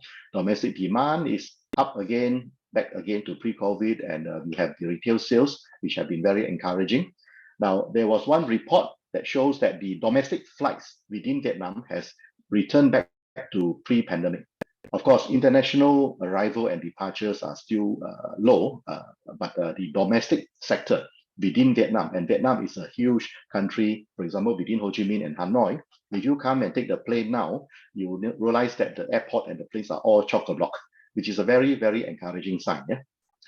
Now, what are the sectors for Malaysia? Just a very quick snapshot. I like to focus on the two red lines, but yeah, they are traditional investment opportunities here in manufacturing, yeah, being the so-called second factory of the world. Then we have agriculture, food production, which Malaysian companies are very big on. It could be, for example, poultry, egg, the food stuff, yeah, and supply chain logistics. As Mr. T has mentioned about Laos and how Laos can be the hub for the ASEAN integration for logistics and connecting it with China. Within Vietnam, there's a huge amount of development on logistics, on industrial plant, yeah, development of industrial parks and so on. And of course, the supply chain is very closely connected to the export to US and import-export to China, and also the import-export within the region in ASEAN. Yeah? Now, another area that is worth mentioning is renewable energy. When I saw one discussing about Thailand policy on renewable energy, Vietnam has similar type of policy in place. And in fact, for the last 3 years, Vietnam has grown so much in the green energy sector, namely in solar and green and this wind, yeah, wind including onshore and offshore wind, that Vietnam's rate of renewable energy penetration as part of the total energy production is one of the highest in the region. So when you come here, you see many beautiful landscapes with solar, with especially with wind at the coastal area. Now, what I want to focus on our discussion in terms of excitement is that Vietnam is an interesting place to work. And there are already a lot of Malaysians working in professional service. You talk to any big four firms in Vietnam, you'll see Malaysian faces and some Singaporean faces. And then many of the companies that are involved in industrial development, sales, marketing, yeah, this business development and sales is very, very critical. And especially for those who are, for most of us Malaysian, a lot of us are English, Chinese and Malay. So English and Chinese skills are really, really needed here. And of course, in general management. And the last point here, which I also touched on earlier, is the services catering to Vietnamese growing middle class, and also a new cluster of what we call the new rich or the high net worth. You'll be surprised when you go to Bangkok, you go to Dong Mueang, or you go to Suvarnabhumi Airport, you hear Vietnamese speech or talk or noise everywhere. I will focus a bit on the noise because we tend to be a bit noisy when people travel. So tourism is a big thing. Medical tourism is increasing. Before COVID, when I went to Siem Reap and Angkor Wat, also I hear Vietnamese and Chinese everywhere. So Vietnam has become a very important source of tourists for our ASEAN region. So education, yeah, for Malaysia, Singapore has been benefiting quite a bit. Thailand as well. A lot of Vietnamese students go to AIT in Thailand for just as an example, yeah, to do their MBA and PhD. And lastly, but getting more important is the wealth management, in particular more on the Singapore side, where a lot of Vietnamese are going to Singapore to manage their what they call asset protection and the legacy planning. Yeah. Now, just two final slides before to give us some fodder for thoughts here. Now, to me, when I look at how we have come together, very interesting that we have a good panel with from different countries representing even different industries. I do feel that personal one-to-one relationship would be very important, and it's quite a, I would say, disappointment that we could not meet together in Bangkok this time. Otherwise, it would be a good come together, get together meeting where we can get to know each other over coffee, over kombucha, or over beer. And when we get together, we can talk about how we position ourselves as MBC Indochina. Now, at the country level, for example, MBC Vietnam, we would have to position to our Malaysian. Yeah? Of course, not all Malaysians in Vietnam are registered as MBC Vietnam members. And to position MBC Indochina, even a further step is needed to convince the corporate and individual members in our respective countries to join. At the same time, also, how do we position to Malaysians or Malaysian companies which are not yet in the Indochina region? What are the channels to promote that? How do we work with the Malaysian trade officers and our consular officers and so on? Yeah. Now, the third point here is similar to second point. How do we reach out to major Malaysian corporates? I'm sure there are a lot of companies in Malaysia that want to invest in the Indochina region, and what we are doing here today will be very useful for them. But I do not see too many of the Malaysian participants who are not already within the region.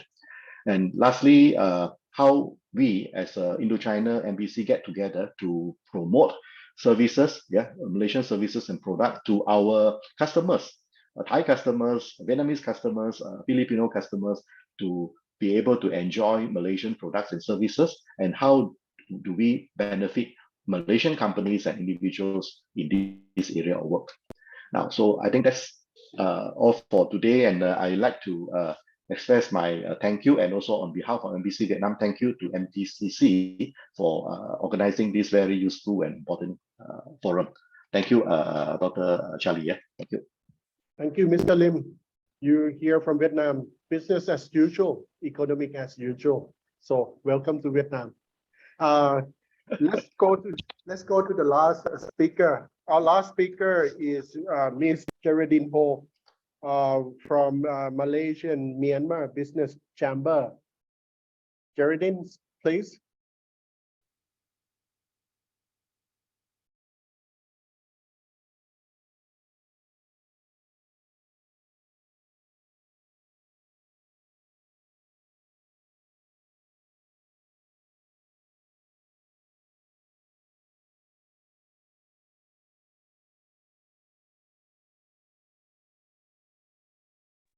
Dr. Charlie, can you see my screen? I see you, not your presentation. Okay, let me try again.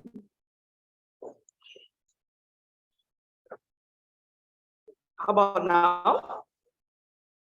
Yes, but can you go to the presentation mode, please? This one? Yeah, perfect. Yes. Okay, thank you so much, Dr. Charlie. Thank you.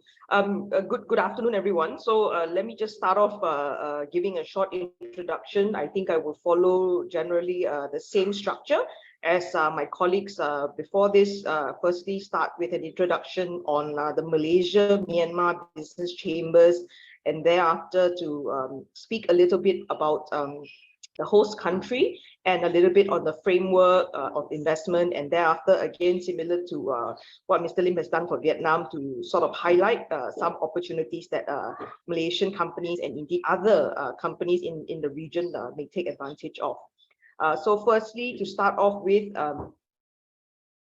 an introduction. Myself, I'm actually a Malaysian. I'm with a law firm here in Myanmar, but we started obviously as a law firm. We are a law firm from Malaysia, Zai Ibrahim & Co. I have been based now in Myanmar for the last 7 years, and in that sense, I'm quite familiar with the local conditions. And recently, there's been some news about Myanmar, but let me get to that later and try to sort of give you some practical tips, some on-ground reports and things like that, which can be sometimes a bit more accurate or a true picture rather than what we read in the news sometimes.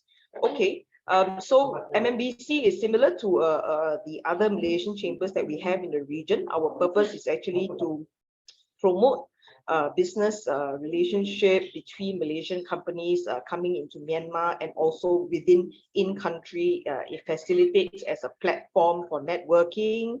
We do conduct regular events like networking, briefings, seminar, and sharing of information. In the last few years, actually, in fact, there's been a growth in the number of our members, driven very much from a close working relationship between the Malaysian Embassy in Myanmar, also with Martrade. I believe our Martrade Economic Council is here today as well. And so, just as a snapshot, our membership is actually quite healthy. We have corporate and SME members and also individual members. We decided that not just only businesses or companies can join, but we also encourage sometimes individuals who are working, let's say, within Myanmar companies in Myanmar, who not necessarily their company may wish to join as a company, and therefore as individuals coming in just generally in the business community, we find that to have been very useful. Yeah, so, and just an introduction of our executive committee. We are run in a similar structure where everybody here are mostly volunteers. We have various individuals from different sectors. I myself in professional services, we have in accounting services.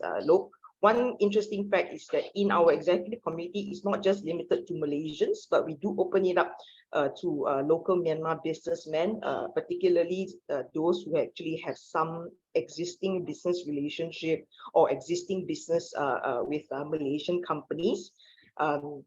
Unfortunately, I don't have their pictures here, but generally, we are all volunteers with our own professional jobs, but at the same time, each of us are all trying to actually contribute as much as we can to the chambers. So again, similarly here, we just have some sample, or rather some examples of the kind of activities that we have run. We have been involved actually in business seminars on a very large scale. And the one that you see on the left is actually run in December. We actually invited delegation of about 55 Malaysian companies from Malaysia to Myanmar, obviously under the auspices of also Martrade and the embassy supporting us. And therefore, we had a successful event where the Malaysian companies coming to Myanmar were able to showcase their products to the local market. And we did also like business connections with certain interested parties when they wanted to let's say, export to Myanmar, or Myanmar companies wanting to export to Malaysia. Okay, so other than that, just some pictures here also on some CSR activities. We regularly support orphanages, hospital, and other kind of CSR activities. Our AGM is actually just been held in June this year. Therefore, the current elected board is quite new, and we are actually in office for 2-year terms based on our constitution. Yeah. Okay. So now let me get a bit into about sort of the FDI framework into Myanmar. Generally, it's based a lot on what we hear from other Indochina countries as well. It operates a bit on a negative list. So generally, it's very open. A lot of sectors are actually permitted to have 100% ownership. Only some sectors on a negative list basis, meaning that you either need it to be a joint venture or a majority ownership, or in fact, some very, very short list of activities is only permitted for locals. Generally, this is in relation to, let's say, printing of newspaper, some of local heritage arts and things like that. But other than that, I would say is quite open. It's similar to our other Indochina countries, where essentially you have incentives such as income tax exemptions, custom duties exemptions, and non-fiscal incentives. A little bit about that later on the non-fiscal incentives and how that has become very important actually in the current Myanmar climate.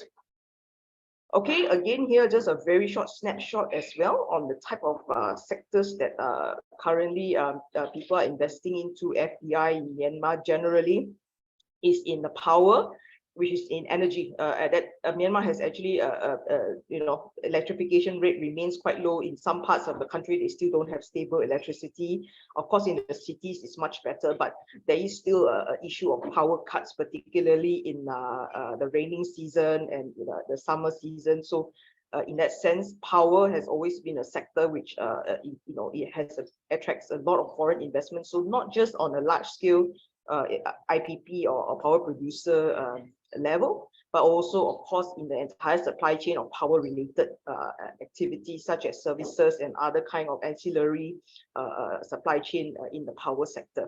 Oil and gas, there are all majors which are operating in Myanmar, and in a number of blocks actually in the southern part of Myanmar. Okay, and thereafter, manufacturing is another subsector, transport and communications, another one. So just a snapshot here of FDI by sector. And in terms of country, these are our top 10 countries that have been investing into Myanmar. Notwithstanding, of course, the current news in Myanmar is not as encouraging perhaps as before. However, there are actually what we call the staple countries that would continue to do business in Myanmar. Singapore, China, Thailand being a very important trade partner of Myanmar.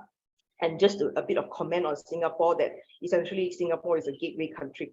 A lot of holding companies come to Singapore as a holding company and therefore is captured as Singapore, but really that number could be based on other countries. Very encouraging to see Malaysia is also a top 10 country. We have it here as number 8. Main investors in Myanmar are some of our usual familiar big boy names like Petronas. Maybank is also here. Recently, Kenju opened up a factory, a large, huge investment into Myanmar a few years ago for manufacturing of cans. Okay, so coming back to it, let me give you a sort of practical tips or a little bit of a market update on what's happening on the ground. Obviously there has been a local security situation since last year. However, I would say that generally in the major cities, it's safe. People, when they hear, I've just returned actually from a business trip in Yangon, and people are asking me, I say actually the local situation is safe. We just don't go to the outskirts where sometimes there is some insurgency. Okay, so businesses are moving on post-COVID and to some extent post-school.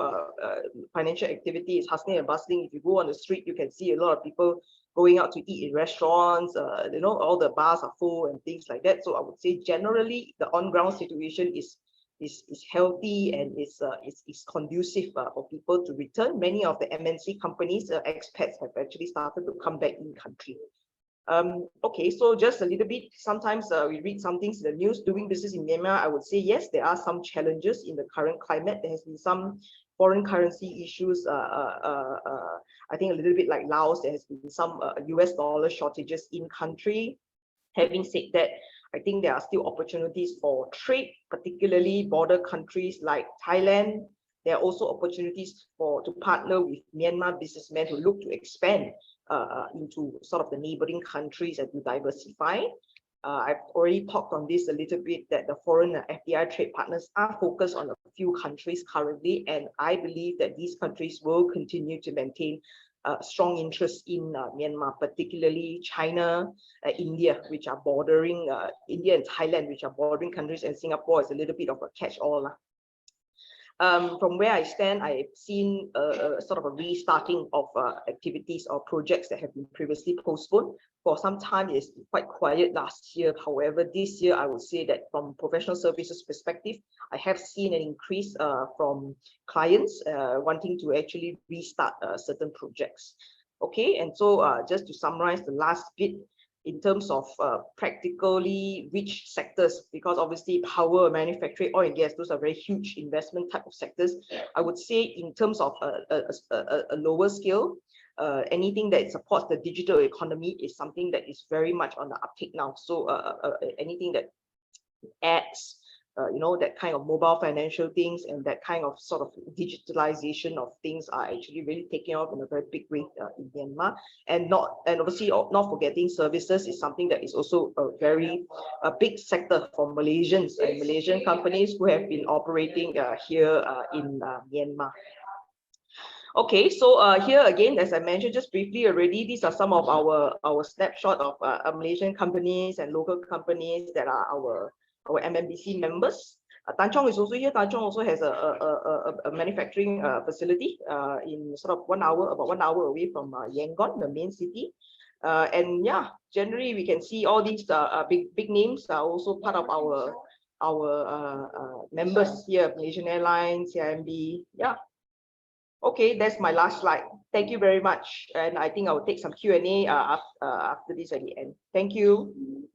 Thank you, Geraldine. I think you see the challenges in Myanmar, doing business in Myanmar, quite a number of things, but still somehow the investors still put the investment into Myanmar for the opportunities. So it's, welcome to all investors still.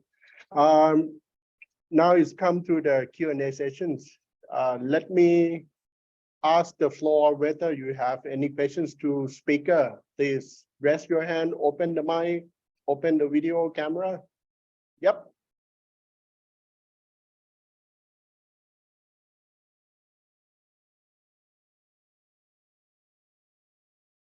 Okay. In that case, I got a few questions being asked through as well. So let me go to those questions. Then let me ask the Philippines first. Since you present a lot of economic data, and also you mentioned about the pandemic has been 2 years in Philippines, and every country, including Thailand, that we borrow a lot of money, including Philippines, the national debt become a concern for sure. Does that affect the Philippine market, domestic market? Mr. Hao, please. Okay. Well, for my knowledge, before the pandemic, the Philippine debt to GDP ratio is remained manageable and much lower compared to other countries. So the increase in Philippine national debt over the last 2 years was due to like the massive cost of vaccination, healthcare, and also part to the government infrastructure development agenda. So we believe that if the Philippines, like what we show, the economic continue to grow, grow the GDP between 6 to 7% in the next few years, the Philippine government can easily outgrow its public debt. So it will not fall into the situation like Sri Lanka, So and some more, we have a reliable source of foreign exchange is remittance from the overseas Filipino. So this serve all these factor combination. We believe the debt issue is not a big issue for the Philippines. It's manageable. Thank you, Mr. Hao. As far as I see, the ambitious that the economic growth is 7 to 8%, I think is manageable to cover the debt. I assume like that. Let's go for the next questions. The next questions come in for Thailand. Yes, as we all know, that Thailand is the Detroit of Asia, and it's also a home of a lot of Japanese car manufacturers in the countries. Within the strategy that Kun Wanna showed about BOI and talking about the new S-curve industry, what is the challenges, especially on the EV market and also the manufacturing platform here in Thailand toward to the EV? Yes, Kun Wanna. Thank you, Dr. Charlie. I think to add on to regarding the S-curve, which include EV, just FYI, the Thai government, it has released the incentives for EV purchase several months ago by reducing excise tax and import duty. So it has became more price attractive to purchasers, and this initiative was also well picked by general public, and it creates new demand in the market. But in terms of challenges, I would think firstly is the shortage of component due to shortage of electronic component in the global supply chain. So the demand is there, but there remains issue on that we can't deliver car to purchasers within a reasonable time. So this is an apparent issue, and also in terms of alignment with the National Energy Plan, as some of you may be aware, we use natural gas and coal to produce electricity, which are not clean energy. So in order to promote EV demand in the country, I think EV policy and energy plan should go hand in hand in order to supply enough energy in a sustainable approach. So perhaps renewable energy, especially solar, should be taken into consideration as a source of energy for EV in the future for Thailand. Yeah. Thank you, Kunwana. Points from, yeah. I think good point that you address clean energy, whether it's really clean or not clean, right? Okay. Next questions I got in for Vietnam, especially on the labor shortage, because a lot of FDI has put into Vietnam in terms of manufacturing and energies, but the concern would be on the labor, whether it's available enough, and also the inflations that goes into the countries. Any concern, or can you address on the challenges?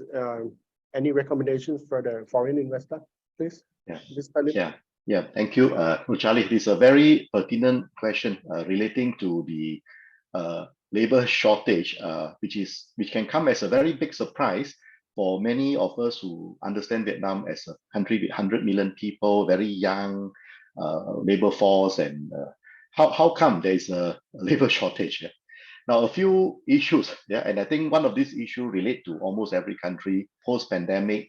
There's a bit of a so-called choice of work or choice of location of work, where many people have gone back to their so-called hometown and decided not to come back to the industrial areas to work.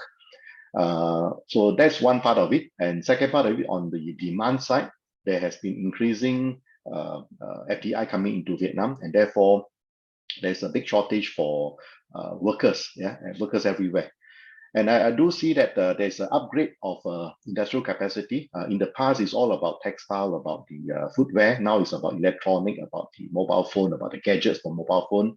And very soon we are going to be something like Thailand, where we are talking about electric vehicle and those areas of automation. Yeah. Now, how to address these challenges? What I hear from our clients now, especially those who are in traditional industry, do not look at Vietnam as a location for manufacturing for with low cost labor. And that era is coming to an end. It's not already come to an end, it's coming to an end very soon already. Instead, look at Vietnam as a place for manufacturing to export to the world with increasingly higher technology, and also catering to some extent to the local markets, and also to the local market plus the ASEAN market, where we have the RCEP. Together with this bilateral trade agreements between Vietnam and many other countries and RCEP, ASEAN with Vietnam included can be a very good platform to export to China, to US. So don't look at Vietnam as a source for cheap labor anymore. Yeah, we have the honeymoon period, which is already coming to an end. Thank you. Thank you, Mr. Lim. I believe the inflations that go into Vietnam would be the cost push inflation, so that it increase all the costs and production costs. Is no longer cheap in Vietnam, right? Yeah, understandable. Next one would be for Laos, actually on the railway in particular. Mr. Seng, the question is come in as when the Laos commerce the high-speed railway from Laos to China, is there any benefit to Malaysians business or your member in particular in Laos? Any comments? Yeah, of course, there is a new opportunity for the investment. Actually, Malaysia is a lot of agriculture product we need to send to the China. So that is how we can get benefit to the Malaysian company. Before all the things like in Thailand or Malaysia, all the buyer they will buy in Malaysia and they will export by themselves. But today, with the Laos speed railway, like Thailand and Malaysia, we can sell our goods in Laos. The buyer will be buy from here. So then at least our Malaysia, we can improve our logistic industry, can make it more stronger, and then our trader make it more fair price. Of course, you can keep the foreign currency in Laos. Not like you can see now with Thai baht and Malaysia, they get 4.7, right? So it's unhealthy currency exchange, unhealthy exchange. But in Laos itself, you're allowed to keep your currency in foreign currency. Which is not by me. Now we are keep in USD, we keep in what they call it, Europe, and then we can trade the foreign currency. So it's a new opportunity for the Malaysia. It's not a big player. I'm talking about the SME of Malaysia or logistic company, who are involved in new venture into the business. Okay, we are not talking about the big freight forwarding or no. We're talking about the medium and small, because a lot of market is still there. So an advantage is the language problem. A lot of Malaysian, especially Malaysia or Thai, you have interact on the business cross-border opportunity. I can say it's a cross-border opportunity for the SME or medium, not the large scale. It's a medium or lower scale business. Yeah, Mr. Seng, one further question from your explanations a bit. Do you think whether Laos could be the hub of logistics in order to access to China? As far as I know, if the high-speed train can go to China, it would link all the way to European countries as well. So would that help in terms of Laos economic development and also positions of Laos to be the logistic hubs? I don't say it's a hub, it's a connector. It's a small connector to connect the big picture of ASEAN, China, and Europe. So we are in the middle, in the midstream, to help to connect only. So whenever Laos government get a benefit, we get all the transit fee, all the what they call it, like today, all the port activity, we have port in this terminal. So of course we collect all the necessary fee. Of course we have to collect the tax as well. So that is a benefit to the local. No pollution because they are using electric. And then for Laos, our electric is 95% is green technology. Okay, it's a green, it's hydro. So we are selling the green electric. The railway is using the electric. So we can gain the carbon credit on the logistic. So that is many benefits to the manufacturing. Good point, Mr. Seng, because the logistic activity is the most polluted industry in the world in that way. All right, and thank you, Kap. And also, I just would like to also ask Myanmar a bit on because the country by itself is already challenged in terms of doing business. And Geraldine, do you see any?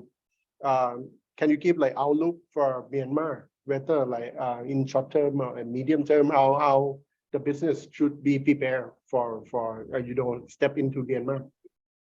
Sure, thank you, Dr. Charlie. So currently, I think a lot of businesses are taking a wait and see approach because the 2-year term for the military is coming up to an end, supposed to be in February, where some elections will be held. And I think currently Myanmar has been actually a topic in the ASEAN summits in Cambodia and coming into Thailand. I think there is, I'm not here to comment on the political situation, but just how that relates to the local situation is businesses are taking more or less a wait and see approach, adopt a cost efficient structure. Nobody is making any big moves currently. And so I would say the short-term outlook is to see in the next 6 months, perhaps up to Q2 next year. And thereafter, I think the longer or the medium to longer term planning would occur in Q3 and Q4 of next year. Yeah, I hope that helps in terms of anybody looking at Myanmar or have existing businesses in Myanmar, that would actually outlook. Thank you, Dr. Charlie.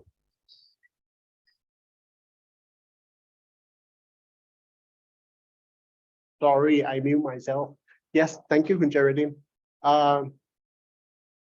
I got the questions from the chat box talking about Philippines.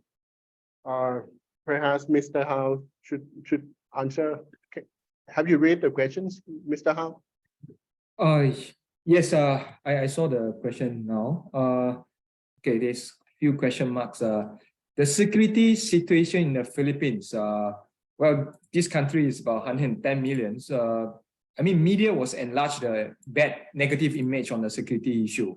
For us, we are doing the genuine business. I don't see a security situation is a big issue with us here. And rumors that about the debt correction always is an issue. Well, Philippines always is in the credit term. So I would say that the term always get extended, but it can be collected. Is it true the value added tax in Philippines is 12%? Yes, it is true. The VAT in Philippines is 12%. It's been practiced for many years. And many companies do not pay the value added tax, which is true as well. Because there's a lot of SME company here. They don't issue an official OR because it's different with Malaysia tax system. It's not through the computerized, it's through the paper writing system and submit to the income tax department every month. So about the importation of cargoes to the Philippines, there is challenges of importing of the cargoes, but as long as we have proper documentations, permits, I don't see that it's a big issue for the importation because Philippines is an import country. Most of the thing is rely on import. They don't produce locally. So it's just that we need to get a strong and reputable broker to clear the containers. Thank you. Thank you, Mr. Hao. Just one question from my side, a bit just for understanding. As the small companies, here in Thailand, we have the rule said if the companies don't have income more than 1.8 million baht, then we don't need to register for VAT. Is there any kind of rules in Philippines? Yes, but the amount, if I'm not mistaken, is only about maybe 20,000 ringgit revenue. You know, so most of the company actually subject to the VAT unless they really declare or not declare the revenues. All right. Thank you. It's really low. All right, and I assume that this would be the last questions in the chat box and last question for our seminar as well. For Myanmar, Khun Geraldine, have you read? Yes, thank you, Dr. Charlie.